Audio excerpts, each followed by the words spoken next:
Alors, monsieur, comment vous réagissez face à ces chiffres avancés par le 4e vice-président de la Commission électorale indépendante, Fabrice? Merci, monsieur Ali.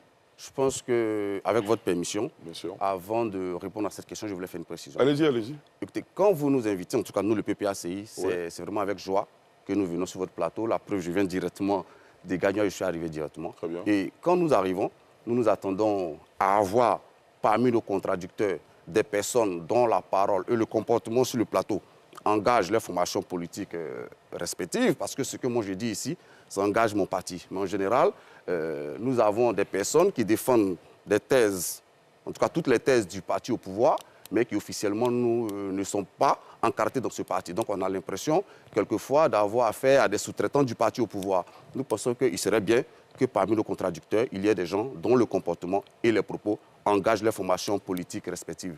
C'est cette précision que je voulais faire avant de répondre à votre question. C'est votre droit. En ce qui concerne le PPACI, nous pensons que c'est encourageant les chiffres qui ont été communiqués. Malheureusement, nous pensons que les Ivoiriens auraient pu être beaucoup plus nombreux à s'enrôler sur la liste électorale. Nous avons visité plusieurs bureaux de vote et nous avons constaté plusieurs problèmes, notamment des problèmes administratifs. Comme vous le savez, les Ivoiriens devaient se procurer des certificats de nationalité pour certains, des certificats de résidence pour d'autres. On a constaté que dans les différentes sous-préfectures et dans les différents commissariats, il était difficile de se procurer ces documents. Je me rappelle de nos militants qui nous ont appelés de Yamsoukro, le commissariat Nono du Lac. Il n'y avait plus de fiches pour éditer les certificats de résidence. Par la suite, certains militants ont pu se procurer le fameux Sésame, le certificat de nationalité, mais l'opération était déjà à son terme. Donc, ils ont les certificats de nationalité qui leur permettent de s'inscrire sur la liste électorale, mais ne peuvent pas le faire. Et c'est pourquoi, d'ailleurs, nous avons demandé que l'opération soit prorogée afin de permettre au maximum d'Ivoiriens de s'inscrire sur la liste électorale. Nous avons constaté que c'est le gouvernement, par la voix de son porte-parole, qui nous a répondu, ce qui nous surprend. Soit la commission électorale indépendante, elle est autonome véritablement, et en ce moment-là, c'est à elle de nous répondre, mais ce n'est pas au gouvernement de répondre à la place de la commission électorale indépendante. Donc nous voulons saluer tous les Ivoiriens qui, en dépit de toutes ces difficultés que nous énonçons, ont fait le rang, ont fait le pied de grue, se sont investis financièrement pour s'inscrire sur la liste électorale. Ça montre, contrairement à ce que pourraient affirmer certains, une véritable volonté des Ivoiriens d'obtenir le changement. Et nous espérons, comme vous me donnez la possibilité de le dire, qu'en 2025, il y aura une autre opération d'enrôlement sur la liste électorale, conformément à ce que demande le code électoral ivoirien. Parce que nous avons vu circuler un programme attribué à la commission électorale indépendante qui ne semble pas prendre en compte le fait que la loi nous fait obligation de faire une révision de la liste électorale en 2025. Et si cette révision n'est pas faite, parce que pour vous donner des chiffres, en 2023, lors de la révision de la liste électorale, il y a eu 715 526 nouveaux enrôlés. Et nous sommes en 2024, c'est-à-dire d'une année à une autre. Cette année, il y a eu 943 157 enrôlés. Donc si on reste dans cette tendance, ça fait près d'1 million d'Ivoiriens que la CEI aura décidé d'exclure de l'élection présidentielle s'il n'y a pas de révision de la liste électorale au cours de cette année. Donc nous pensons que c'est sérieux. Ensuite, en dépit de ces primo-votants que la CEI pourrait exclure, il y a aussi tous les fonctionnaires. On sait qu'à partir de février, il y a les affectations des fonctionnaires. Donc tous les fonctionnaires qui seront affectés ou toutes les personnes qui vont changer de lieu d'habitation ne pourront pas participer au scrutin, puisque s'il n'y a pas d'enrôlement, elles ne pourront pas faire les certificats de résidence et changer leur lieu de vote. Par exemple, le professeur d'art plastique du lycée classique d'Abidjan, qui s'est plaint du manque de tabac dans sa classe et qui a été muté à Ménignan, vient d'être exclu des élections présidentielles de 2025 s'il n'y a pas de révision de la liste électorale cette année, parce qu'il ne pourra pas voter, parce qu'il était certainement on pourrait vous dire, il pourrait venir à Abidjan ce samedi-là en particulier pour... Oui, ça va lui coûter assez cher. Quand vous dites qu'il est exclu, ça veut dire qu'il n'y a même pas une autre alternative. En tout cas, sauf si la CEI lui met moins de locomotion à disposition, mais en tout cas, à Ménignan, c'est sûr qu'il ne pourra pas voter. Très bien. Donc nous pensons qu'il faut une nouvelle opération en 2025. Il faut une nouvelle opération obligatoirement en 2025.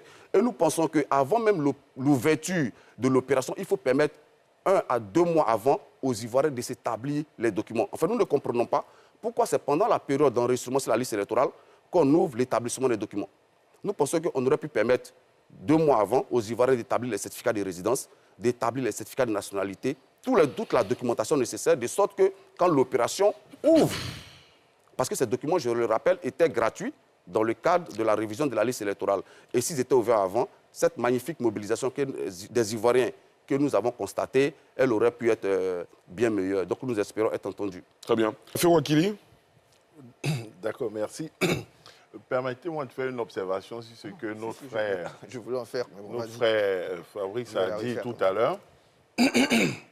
Il dit que, il reconnaît que nous ne sommes pas encartés RHDP, c'est une bonne chose. Merci qu'ils reconnaissent que nous ne sommes pas militants, on n'est pas encartés.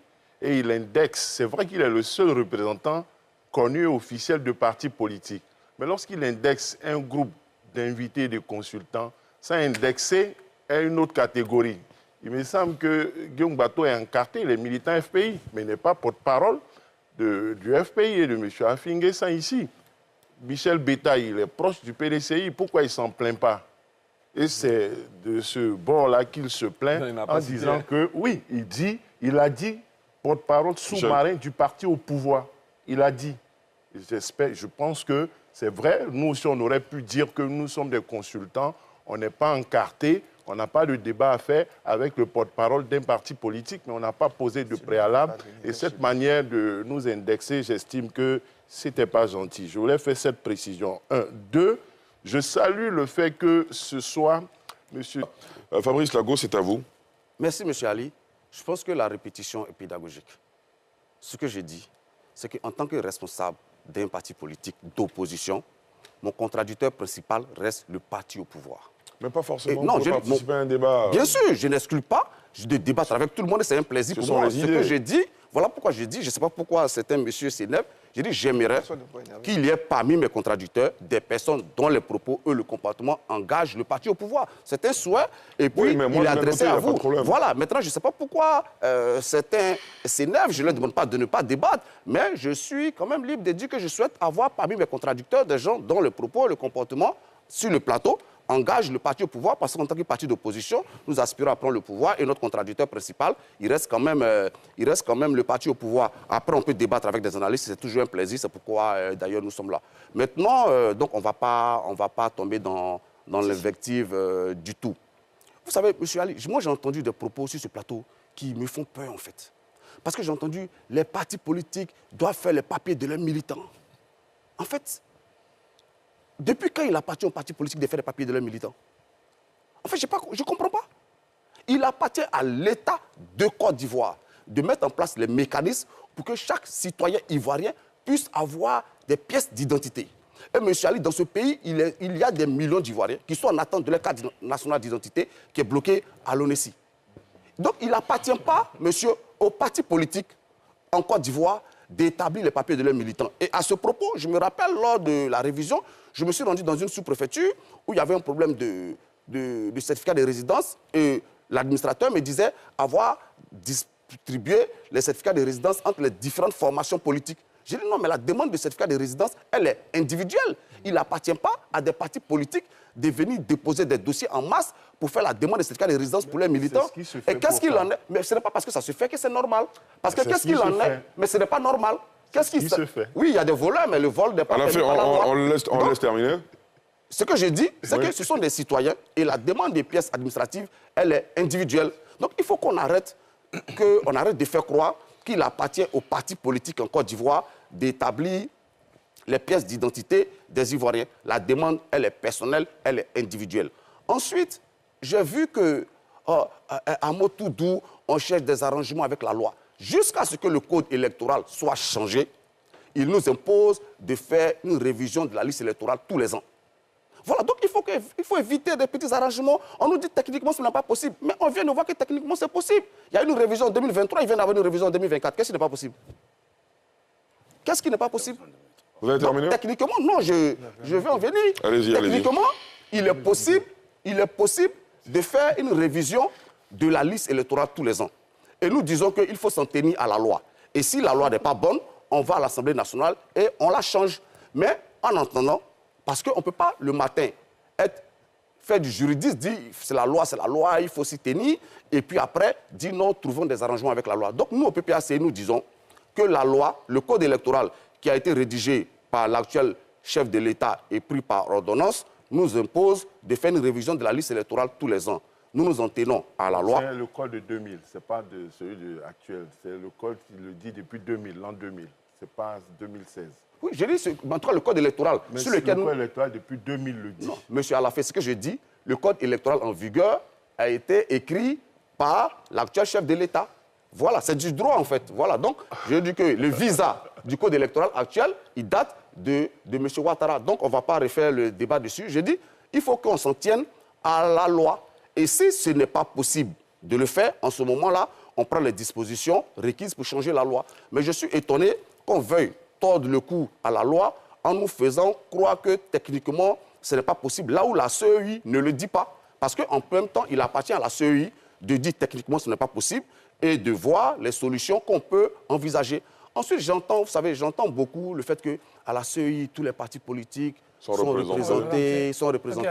Mais vous savez, non, Batou, vous allez me laisser finir, s'il vous plaît. Oui, bien sûr, allez-y. Voilà. Je ne me suis pas adressé à vous. Non, vous ne pouvez pas vous adresser à moi. Guillaume, on pas des amis.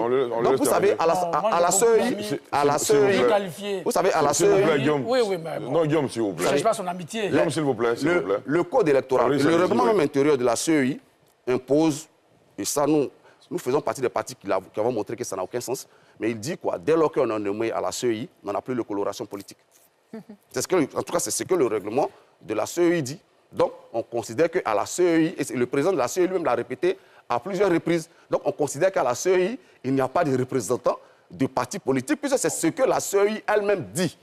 Voilà pourquoi nous nous disons, depuis le début, qu'il faut changer cette commission électorale indépendante. Voilà, mais comme ce n'est pas l'objet du débat de ce soir. Donc, pour finir sur ce sujet, la loi nous impose de faire une nouvelle révision en 2025.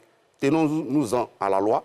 Ne rendons pas les partis politiques coupables du fait que certains Ivoiriens n'aient pas pu obtenir les papiers nécessaires pour s'inscrire sur la liste électorale, parce qu'il n'appartient pas aux partis politiques, en tout cas, sauf si on me montre le test de loi y afférent, il n'appartient pas aux partis politiques d'établir des papiers ou de faire des démarches pour que les Ivoiriens aient des papiers. D'accord. Ceux qui sont conviés à l'élection présidentielle, oui, ceux qui sont conviés à l'élection présidentielle, je vais finir dessus, ce sont les citoyens ivoiriens, ce ne sont pas les militants. Bien sûr, très bien. Non, oui, Steve Biko. Le PPACI Oui. n'a jamais demandé à la CEI d'inscrire le président Laurent Gbagbo sur la liste électorale par humanité. Qu'est-ce qui a été Et dit je mets au alors? défi toutes les personnes qui décident de nous produire la déclaration. Nous avons rendu visite à la CEI. Nous avons avec la CEI, fait un bilan du processus d'enrôlement. Nous sommes revenus sur les différentes difficultés administratives et techniques rencontrées par les Ivoiriens dans le processus d'enrôlement. Naturellement, nous avons évoqué aussi le cas de la réinscription du président Laurent Gbagbo sur la liste électorale. C'est cela. Le président de la CEI, pour toutes ces questions qui lui ont été soumises par le PPACI, a dit oui, il y a des questions qui sont d'ordre technique, il y a des questions qui sont d'ordre juridique, et puis il y a des questions qui sont d'ordre, on va dire, politique, qui pourraient demander. C'est le président de la CEI qui prononce le thème.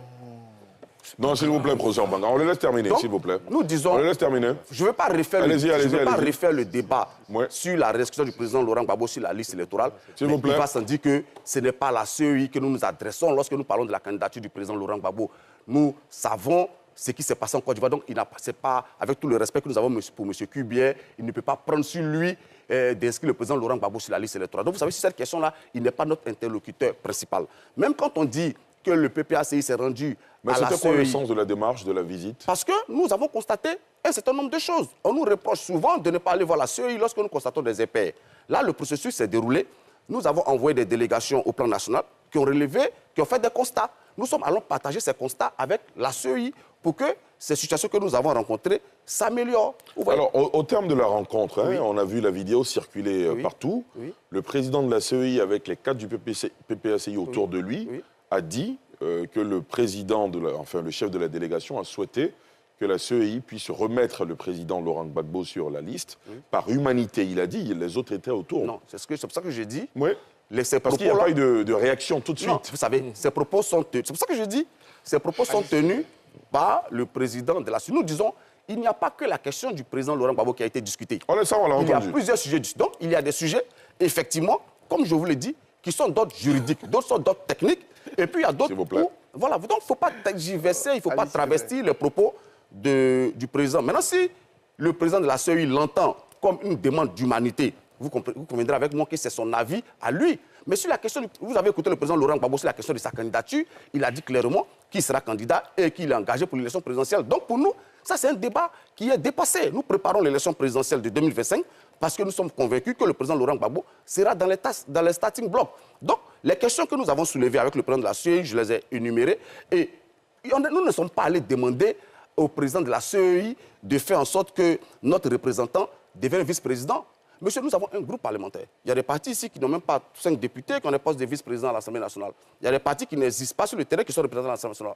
Nous estimons qu'en tant que parti politique, qui a un groupe parlementaire du moins représenté à l'Assemblée nationale, le PPACI mérite d'avoir un vice-président comme tous les autres. D'accord. Donc, le dire, ce n'est pas aller plaider pour que notre représentant, je ne sais pas qui est quoi, devienne vice-président. Nous disons que le PPACI... Mais est-ce que vous ne trouvez pas incongru que le PPACI, qui est un groupe parlementaire, n'ait pas de vice-président à l'Assemblée nationale, tandis que des partis qui ont 1 ou 2 députés ont un poste de vice-président à l'Assemblée nationale? Est-ce que ça ne choque pas la conscience? Est-ce que moralement, c'est juste en fait? Donc quand le PPACI le dit, on ne plaide pas. C'est de l'ordre de la revendication. Très bien. Guillaume, je reviens, répondez-vous entre autres, vous aurez le temps de développer votre point sur cette question. Il y en a qui disent, qui estiment que justement c'est la pauvreté de l'offre politique générale en Côte d'Ivoire qui fait que les citoyens ne se bousculent pas, ne trouvent aucun intérêt à aller, par exemple, se faire enrôler. Non, je ne crois pas que ça peut faire partie du problème, mais je ne crois pas que ce soit le problème principal. Vous savez, Michel, je voudrais faire un constat général avant d'aller au particulier. Je pense que l'évolution des moyens de communication permet d'enrichir le débat politique. Absolument. Ouais. Donc le développement des médias, et même des médias alternatifs comme Internet, contribue à enrichir, à former même à la citoyenneté et enrichir le débat politique. Vous savez, il y a quelques années, les médias étaient limités, les hommes politiques pouvaient se réfugier derrière la religion ou même l'ethnie. Mais aujourd'hui, le fait qu'on ait accès à Internet, que les Ivoiriens et que même les Africains puissent voir ce qui s'est fait ailleurs, comment se déroule une campagne électorale, comment ça discute d'idées, je pense que ça sert la cause de la démocratie. Moi, je pense qu'il n'y a pas lieu de s'alarmer. La Côte d'Ivoire est en train de suivre un processus normal. Vous voyez, de plus en plus, les citoyens s'intéressent aux questions politiques. On a même des Ivoiriens qui allument leurs caméras et qui se prononcent sur l'actualité politique, qui prennent fait et cause. Donc, la démocratie, le processus de démocratisation est en cours avec quelques écueils, mais pour moi, il n'est pas alarmant. Maintenant, en ce qui concerne le PPACI, puisque ma parole engage mon parti politique, je voudrais préciser que le président Laurent Gbagbo, notre candidat à l'élection présidentielle, a de tout temps écrit des livres pour partager ses idées et sa vision de la Côte d'Ivoire. Je pense que tout citoyen qui s'intéresse à la vie politique du pays connaît dans les grandes lignes les idées du président Laurent Gbagbo. Lorsqu'il a été investi comme candidat à la présidentielle par EDS, nous avons présenté ce que nous avons appelé les 10 piliers de la Renaissance. Et par la suite, nous avons les 10 engagements du président Gbagbo en tant que candidat. C'est un document que nous avons mis à la disposition de la presse largement. Je pense que tous les hommes des médias l'ont reçu. Il appartient maintenant de convoquer le PPACI pour qu'il s'en explique s'il le souhaite. Donc nous avons des idées. Nous continuons de les promouvoir. Nous sommes, et je suis d'accord là-dessus avec M. Bateau, nous sommes en campagne parce que lorsque nous critiquons la gestion du pouvoir et que nous faisons des contre-propositions, c'est parce que nous voulons expliquer aux citoyens que nous sommes une alternative crédible à la gestion actuelle. Donc effectivement, nous avons coutume de dire qu'au PPACI, nous avons et les idées et les hommes pour gérer le pouvoir d'État. Donc, vous nous tendez la pêche, je la prends et je vous dis, effectivement, nous serons heureux que ce soit NCA nous invite pour parler justement des 10 piliers de la Renaissance que nous avons mis à la disposition de la presse et des 10 engagements du président Laurent Gbagbo qui sont également à la disposition de la presse. Donc, nous attendons ce débat, mais en attendant, chaque fois que nous allons en tournée à l'intérieur du pays, mais ce sont des extraits de ces idées que nous partageons avec les Ivoiriens, et nous disons qu'aujourd'hui, la frange d'Ivoiriens qui s'intéresse de plus en plus aux projets politiques, au programme de gouvernement pour voter, elle va s'agrandir. La situation n'est pas alarmante. Il appartient aussi aux hommes politiques, aux leaders d'opinion, de ne pas se réfugier derrière des questions qui ne sont pas de l'ordre de l'argumentaire, de ne pas se réfugier derrière l'ethnie, de ne pas se réfugier derrière la religion, de rester dans le débat uniquement d'idées, parce qu'on a vu des ministres ici tenser des partis politiques, les accusant d'être des partis tribalistes. Donc nous pensons que ce genre d'attitude aussi ne sert pas à la cause de la démocratie. Discutons des idées, rien que des idées. Et puis comme le tribalisme est plus ou moins un délit, s'il y a des partis qui sont tribalistes, la justice s'en chargera. Mais nous, hommes politiques, discutons d'idées et puis que le débat s'engage et que le meilleur soit celui qui convainc le plus d'Ivoiriens. Oui, allez. Fabrice, d'abord, ensuite vous. Fabrice, allez-y. Merci. Vous savez, j'ai bien écouté M. Kuyo parler des bilans et tout. C'est bien beau, vous savez. Moi, je vais être factuel, en fait. Si on prend le bilan du PDCI, le RHDP peut le revendiquer, puisque Ouattara a été dans les hautes instances de la gouvernance du PDCI pendant au moins une dizaine d'années. Donc, c'est ça, 3 ans. 89. En 90, 93. 90, 90, ça fait 3 ans. Voilà. Ça fait 89, d'abord, président du comité interministériel. Voilà. Donc, il pourrait... Quand arrivé en Côte d'Ivoire en 90. Oh, je peux avoir S'il vous plaît, Fabrice, allez-y, c'est à vous. Les choses ne sont pas exactes. on vient de Guillaume, s'il vous plaît, s'il vous plaît. Les choses ne sont pas exactes, on vient de corriger, c'est factuel. Monsieur, s'il vous Guillaume, plaît. s'il vous plaît. Fabrice, c'est allez-y. Merci. C'est vous qui n'êtes pas... Donc, je disais que... Faites attention, on était d'accord. On vous corrige. On était d'accord pour éviter les pics. Fabrice, allez-y, c'est à vous. Guillaume, il a compris. Il ne sait pas les choses. Ouattara est revenu en Côte d'Ivoire en 90. Guillaume, on s'est compris. Mais c'est la vérité, Fabrice. Guillaume Bateau. Vous savez, c'est compliqué. En 1989, en 1989, M. Alassane Ouattara est président du comité inter... Ce n'est pas vrai. Vous pourrez... C'est 90. Mais je peux Le plan avoir Moïse Koumé Kofi, c'est 90. C'est pas 89. Vous avez fini. Guillaume Bateau. Je peux continuer. OK. Bon, Fabrice, allez-y, c'est à vous. C'est pas facile. Allez-y. Quand on ne connaît pas. Guillaume, s'il vous Monsieur, plaît. mais taisez-vous. S'il vous plaît. Guillaume. Mais franchement. Guillaume. Bon, quand vous aurez réussi à le faire, Non, je vais parler. allez-y. C'est à vous maintenant. Guillaume, s'il vous plaît. C'est amusant au bout d'un moment, mais après ça Allez-y, devient... allez-y. Donc, Quand vous corrigez. Guillaume, vous n'avez pas la parole. c'est bon, Attendez votre allez, tour je de parle table. Attendez votre tour de parole, s'il vous bon plaît. Fabrice, Ça va allez-y, ça va calme maintenant. Fabrice, Ok, merci. allez-y. Donc, le RADP, le parti au pouvoir, qui a plusieurs cadres qui ont participé à la gestion du pouvoir du PDCI. On a vu durant les 10 années de pouvoir du président Laurent Gbagbo, où l'opposition était même majoritaire au gouvernement, que ce soit l'opposition armée ou l'opposition politique. Aujourd'hui, nous avons peut-être pour la première fois un parti politique qui gouverne seul. Et c'est très bien, en fait. Nous pensons que c'est ce qu'il faut, que celui qui est au pouvoir, gouverne et que ceux qui sont dans l'opposition s'opposent. Et c'est ce que nous faisons. Et nous sommes impatients, justement, que le débat sur, que ce soit le bilan, que sur les projets, s'ouvre, en fait. C'est notre souhait le plus ardent. C'est pourquoi nous voulons que les questions de candidature soient réglées. Parce que, comme le disait M. Alafé, effectivement, la question du processus électoral, de la crédibilité, de la transparence du processus électoral, fait que souvent, ça annule le débat sur le projet souhaité. Donc nous disons qu'il faut rapidement régler les questions liées à la transparence, à la sécurité et faire en sorte qu'on ait une élection inclusive. Si on a réglé ça le plus rapidement possible, vous verrez que les Ivoiriens seront concentrés exclusivement sur le programme. Parce que nous, aujourd'hui, le militant ne sait pas, en tout cas pour le moment, je suppose, en dehors du PPACI qui a désigné son candidat, je crois que le FPI l'a fait aussi récemment, le RADP n'a pas encore désigné son candidat à l'élection présidentielle. Je pense qu'au niveau du PDCI, il y a une convention qui doit avoir lieu pour désigner le candidat officiellement, si je m'en pose. Donc, je pense que rapidement, il faut régler les questions liées à la crédibilité et à la transparence du scrutin, et puis que le débat sur le projet politique s'engage. Nous disons au PPACI que nous avons un projet politique. Nous avons un programme à proposer aux Ivoiriens. Mais il ne faut peut-être pas que certains s'arrogent le droit de dire quels sont les sujets qui sont les plus importants pour les Ivoiriens. Ouais. Quand aujourd'hui, en 2023, et je m'en voudrais de ne pas le dire, quand en 2023, le RHDP crée un site Internet pour donner de l'emploi à ses militants, alors que non, le site a été créé en 2023. Ça, c'est de mon domaine, j'ai regardé.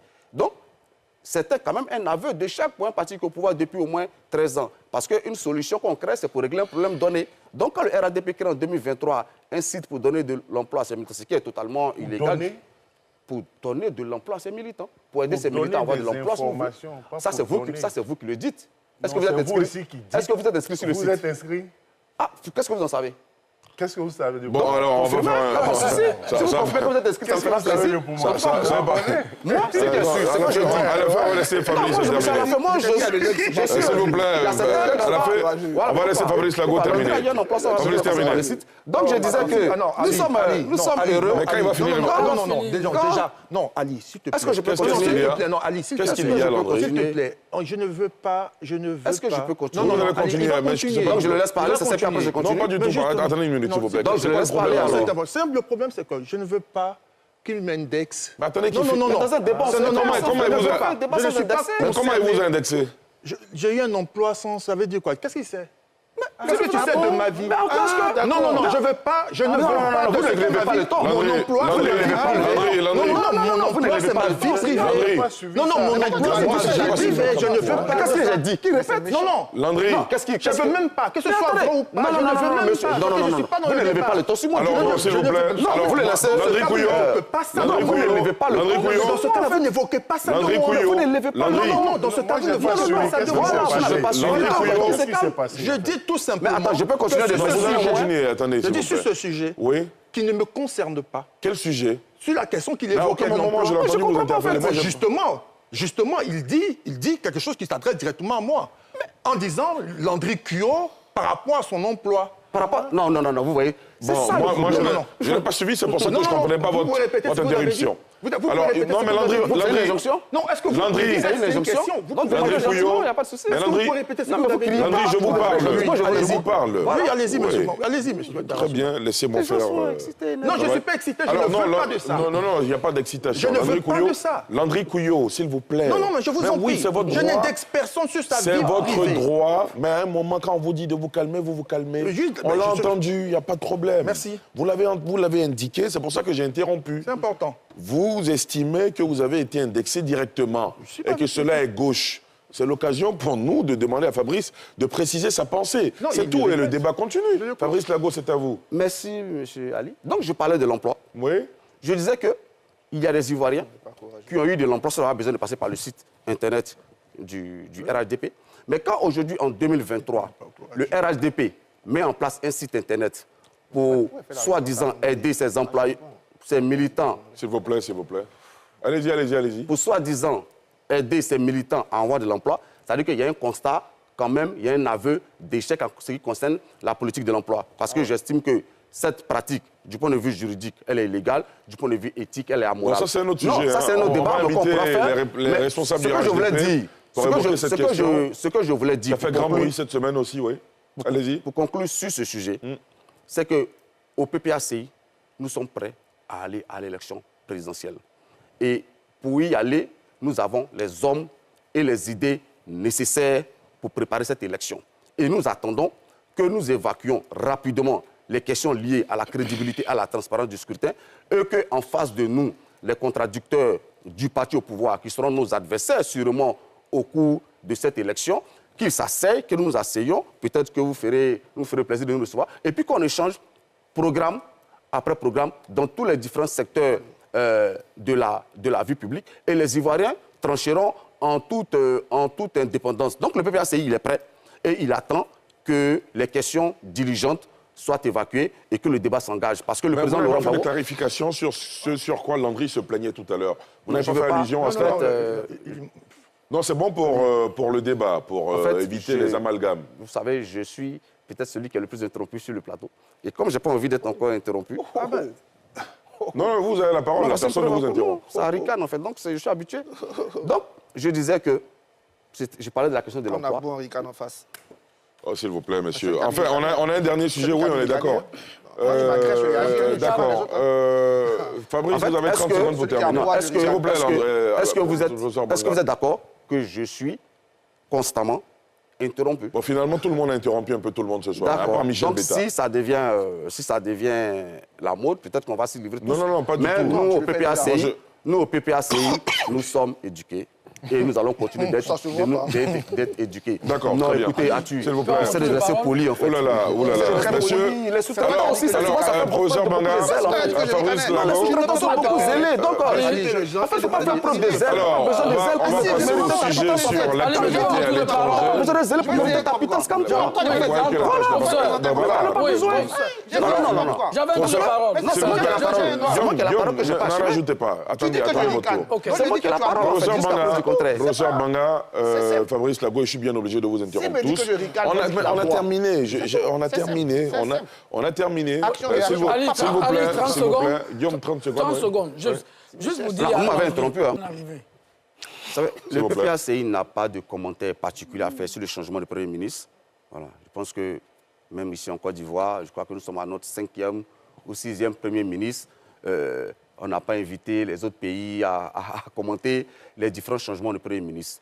Tout ce que nous pouvons souhaiter, c'est que les décisions qui seront prises soient dans l'intérêt du peuple malien, qui a des liens séculiers très forts avec la Côte d'Ivoire. Mais nous, au PPACI, nous prenons acte du changement de Premier ministre et nous encourageons les autorités maliennes dans la lutte contre le terrorisme pour recouvrer l'entièreté de leur territoire. Vu que c'est un parti qui est très attaché aux libertés, Michel Betta parlait de durcissement dans le pays, de rétrécissement de certaines libertés. Comment vous réagissez à cela?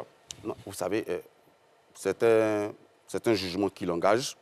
Malheureusement, les données... Vous ne souhaitez pas faire de commentaires? Non, j'aurais pu faire un commentaire si j'avais les données relativement au durcissement. Parce que je peux m'asseoir ici et puis dire qu'en Côte d'Ivoire, il y a un durcissement des questions relatives à la liberté parce que des gens ont été arrêtés, jetés en prison. On me dira tout de suite, voici les éléments qui prouvent le contraire. Je suis sûr qu'il y aura des avis contradictoires. Donc, comme M. Betta n'a pas avancé les différents éléments qui justifient ce durcissement dont il parle, vous comprendrez qu'il m'est difficile de me prononcer sur la question. Bien sûr, bien sûr.